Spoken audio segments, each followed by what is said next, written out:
This is the steel shot feeding device. And this tray is for steel. Is the steel shot storage room.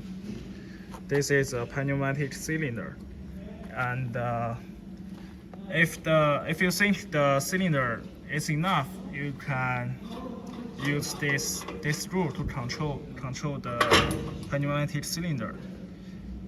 And you think when you are checking the machine, the steel shots is enough, you can use this screw to punch, these two screws to punch one room to the end of here.